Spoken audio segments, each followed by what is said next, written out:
বিভিন্ন বিতর্ক, প্রশ্নোত্তর পর্ব, bill, budget, departmental budget, private member bill, calling attention, zero hour, mention ইত্যাদি সবকিছুই যাতে লাইভ সম্প্রচারিত হয় তার ব্যবস্থা গ্রহণ করা এবং এখানে বিরোধীদের তাদের কার্যপদ্ধতিও জনগণের জানার দরকার রয়েছে। আমরা কনস্ট্রাকটিভ অপোজিশন চাই, কারণ বহুদলীয় গণতন্ত্রে আমাদের সংবিধানে স্বীকৃত। আমরা চাই না বিধানসভা তার বিরোধী দলনেতা তাকে 11 মাস হাউসের বাইরে রেখে হাউস চলুক। আমরা চাই না কোন বিধায়ক শারীরিকভাবে নিগৃহীত হয়ে কোন হসপিটালে বা ডাক্তারের কাছে যাক, এটা মারামারি করার জায়গা নয়। বিরোধীদের আশ্বস্ত করতে চাই যে সংবিধানের পরিভাষা বিধানসভা সংসদীয় গণতন্ত্রে house belongs to opposition, final decision অধ্যক্ষ নেবেন, কিন্তু আলোচনায় অংশগ্রহণের ক্ষেত্রে, সময় বরাদ্দর ক্ষেত্রে সরকারের ভূমিকা, সরকারি দলের ভূমিকা আমি পরিষ্কার করতে চাই।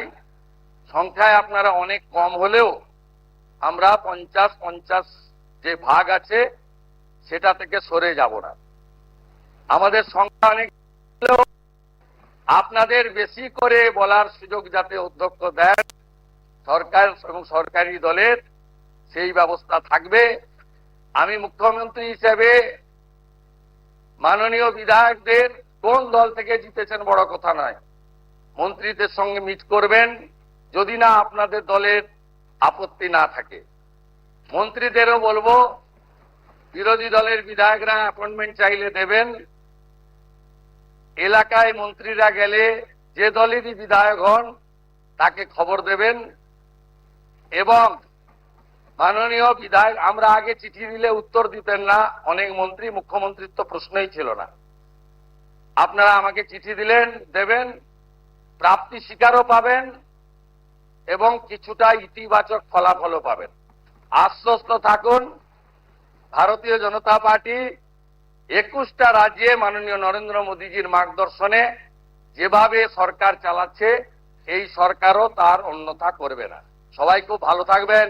ভারত মাতা কি বন্দে।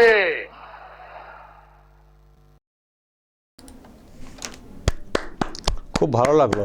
একজন দায়িত্বশীল মুখ্যমন্ত্রীর যে ভূমিকাটা হওয়া উচিত উনি কিন্তু সেটাই দেখাচ্ছেন। আগের যিনি ছিলেন, যিনি বিতাড়িত হয়েছেন, তাকে এইভাবে বক্তব্য রাখতে দেখতেন দর্শক, বা এই ব্যবহার দেখতেন? শুভেন্দু অধিকারী নতুন মুখ্যমন্ত্রী হয়েছেন, শুরুতেই ওনারা যেটা করতে চাইছেন যে বিধানসভাতে যা হবে যেন রাজ্যের সব মানুষ দেখতে পান, লাইভ টেলিকাস্ট হবে। কিন্তু আগের যিনি ছিলেন তিনি কিন্তু সেটা করতে দিতেন না। শুধু তিনি যখন বক্তব্য রাখতেন সেটাকে শোনাতেন, বাকি কোনো কিছু শোনাতে দিতেন না।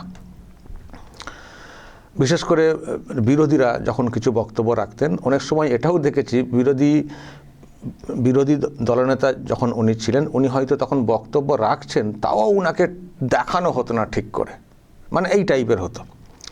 কিন্তু শুভেন্দু অধিকারী যেটা বলার চেষ্টা করছেন নতুন মুখ্যমন্ত্রী, যে যা হবে বিধানসভাতে সব লাইভ টেলিকাস্ট হবে। আর এই রকম হয়তো অন্যান্য রাজ্যে হয়, পশ্চিমবঙ্গে হয় না। পশ্চিমবঙ্গে যে হাউসটা চলতো, ওটা হাউস চলতো, যিনি বিরোধী দলনেতা তাকেই তো বাইরে রাখা হতো, সাসপেন্ড করে দেওয়া হতো কথায় কথায়। উনি তো আজকে সেটাকেও স্মরণ করিয়েছেন। আর ওখানে তো বসে আছেন, দেখলেন, যিনি ছিলেন স্পিকার বিমান বন্দ্যোপাধ্যায়, যিনি সব কিছু দেখতে পেতেন না। গোটা রাজ্যের মানুষ দেখতে পেতেন, কে দল পরিবর্তন করেছেন উনি দেখতে পেতেন না।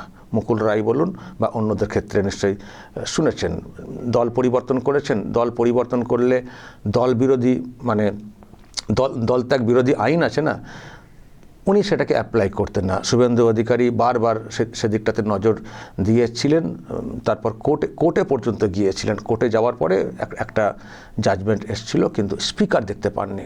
তো যাই হোক, উনি কিন্তু আজকে দাঁড়িয়ে সেই সব বিষয়কে যেন কোথাও স্মরণ করাচ্ছেন যে হাউস কিন্তু নিয়ম মেনে চলবে, সিস্টেম মেনে চলবে। আর এটাও উনি কিন্তু বলে দিলেন একজন মুখ্যমন্ত্রী হয়ে, শাসক দলের মানে নেতা হয়ে, যে বিধানসভা হচ্ছে বিরোধীদের জায়গা, তাদেরকেই বেশি করে বলতে দেওয়া হবে। হতে পারে আপনাদের সংখ্যা কম, কিন্তু আপনাদেরকেই বেশি বলতে দেওয়া হবে। আর আমরা একটা কনস্ট্রাকটিভ বিরোধী চাই, অপোজিশন চাই। তো এই যে একজন মুখ্যমন্ত্রী মানে যারা বিরোধী তাদেরকে স্পেস দেওয়া, তাদেরকে বলতে দেওয়া, এটাই তো মানে সত্যি তো এটাই তো একটা দায়িত্বশীল মুখ্যমন্ত্রীর ভূমিকা।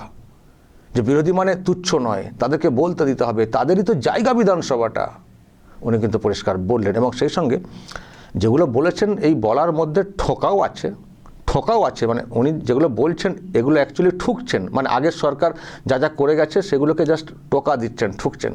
উনি কি বললেন আরও, যে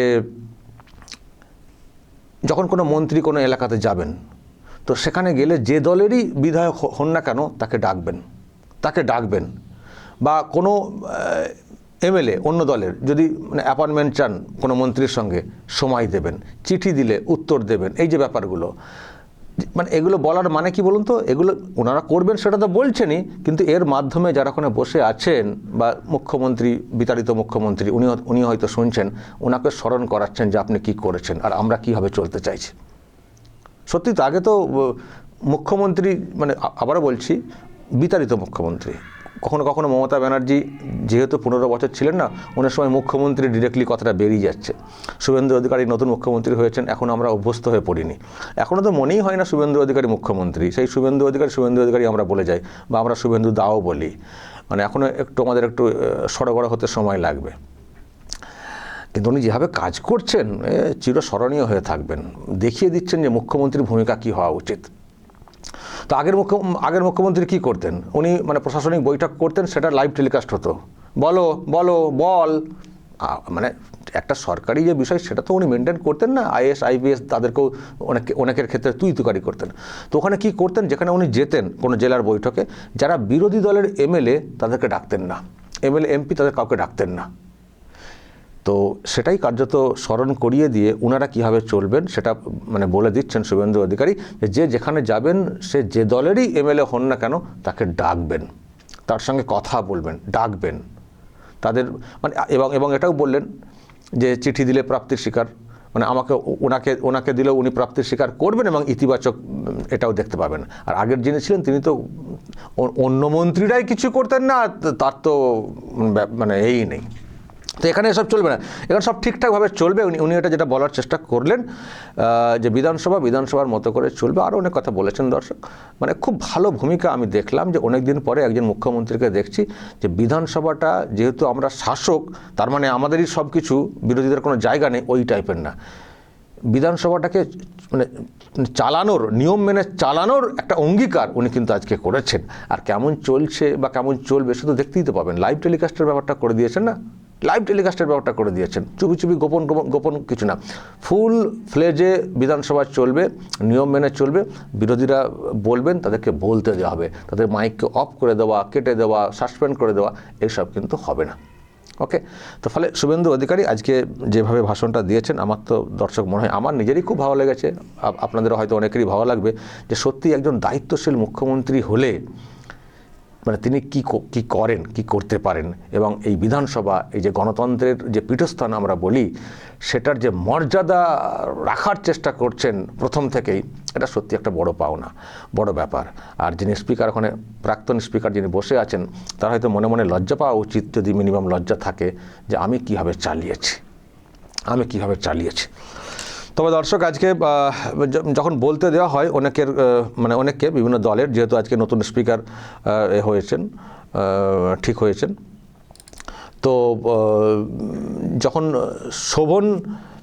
শোভনদেব চট্টোপাধ্যায় যখন উনি বলছিলেন, মানে অনেক কথা বলার মধ্যে, যে হিংসা হচ্ছে ঘর ছাড়া বাড়ি ছাড়া, তখন একটা রিয়াকশান শুভেন্দু অধিকারী দিয়েছেন, এবং সেটা খুব মানে উল্লেখযোগ্য রিয়াকশান। আমি দর্শক আপনাদেরকে একটু সেটা দেখিয়ে শেষ করব। যখন শোভনদেব চট্টোপাধ্যায় ইনি কিন্তু বিরোধী দলনেতা হচ্ছেন, যেটা খবর, তো উনি কি বলেছেন দর্শক, মানে উনি কি মানে বলছিলেন এই ভোট পরবর্তী হিংসা নিয়ে, আর তার উত্তরটা নতুন মুখ্যমন্ত্রী কিভাবে দিয়েছেন দেখুন।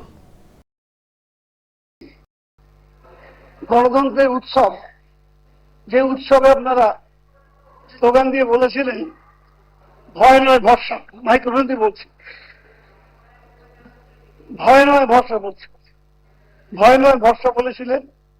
আমরা আশ্বস্ত হয়েছিলাম যে নির্বাচনে জেতার পর ভয় থাকবে না, ভরসা থাকবে। অথচ আজকে আমাদের অসংখ্য মানুষের বাড়ি ছাড়া, হাজার হাজার মানুষ আজকে বাড়ি ছাড়া হয়ে গেছে, অসংখ্য মানুষের বাড়ি ভেঙে পড়েছে।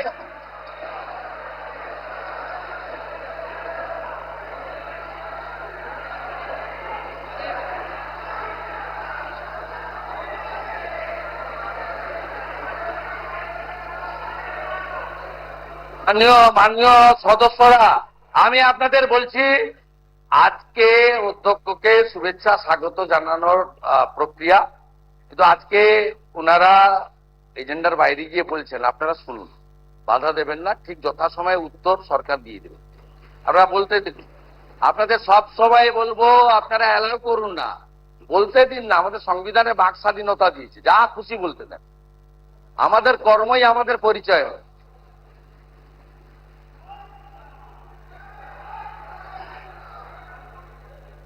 আজকে বলা হয়েছিল ভয় চলে যাবে, ভরসা আসবে। আজকে ভরসা নেই, কিন্তু ভয় 4 গুণ বেড়ে গেছে। বহু মানুষ ভরসা হয়ে আছে।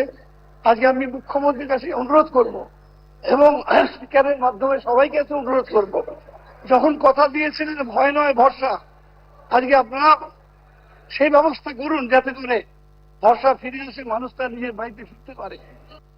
প্রথমত আপনি বলেছেন মুখ্যমন্ত্রীর কাছে, সরকারের কাছে আবেদন করেছেন ঘর ছাড়াদের বাড়িতে ঢোকাতে হবে। আমার তো ঘর ছাড়া কেউ আছে বলে জানা নেই। যদি যদি যদি যদি যদি কেউ ঘর ছাড়া থাকে, আপনি আপনি মাননীয় ডিজিপির কাছে তালিকা দেবেন, কিন্তু শর্ত একটাই, ওই ব্যক্তির বিরুদ্ধে 2021 সালে নির্বাচন পরবর্তী সন্ত্রাসের যে 12,500 এফআইআর হয়েছিল, তার কোনো অভিযোগ নেই। একদম পরিষ্কার শর্ত, যার জন্য জাস্টিস মঞ্জুরা চেল্লুর নেতৃত্বে কলকাতা হাইকোর্ট যে কমিটি করে দিয়েছিল, সিট তৈরি হয়েছিল, ভবানী ভবনে টেম্পোরারি অফিস হয়েছিল, আপনি তালিকা দেবেন। তার মধ্যে যদি সম্মানীয় রাজনৈতিক ব্যক্তিত্ব থাকে যাদের বিরুদ্ধে 2021-এর পোস্টপোল ভায়োলেন্সের অভিযোগ নেই, তাকে সসম্মানে এলাকার বিজেপির বিধায়ক এবং এসপি গিয়ে বাড়িতে ঢুকিয়ে দিয়ে আসবে। আর যদি 2021-এর পোস্টপোল ভায়োলেন্সের অভিযোগ থাকে, তাকে সরাসরি জেলে যেতে হবে। কঠোর মুখ্যমন্ত্রী। এই ঘরছাড়া বলা হচ্ছে, এ তো মানে ভুলভাল সব ন্যারেটিভ তৈরি করার চেষ্টা হচ্ছে, সেরকম কিছু না। 21-এ যা হয়েছে, তো যখন উনি বলছেন ঠিক আছে, যদি আপনি দেন, লিস্ট দেন, আমরা ঘরে ঢুকিয়ে দেবো, এলাকার বিজেপি এমএলএরা নিয়ে গিয়ে ঢুকিয়ে দিয়ে আসবেন যারা ঘরছাড়া, তাদেরকে বলছেন। শর্ত একটাই, তাদের বিরুদ্ধে যেন কোনো অভিযোগ না থেকে থাকে 21-এ মানে ভোট পরবর্তী হিংসার বিষয়ে। সেটা যদি থাকে তাহলে ঘরে না, জেলে। এটাও বুঝিয়ে দিয়েছেন মুখ্যমন্ত্রী। দর্শক বলবেন, যা সব দেখলেন শুনলেন, অবশ্যই মতামত রাখবেন এবং নজর রাখবেন আরামবাগ টিভিতে।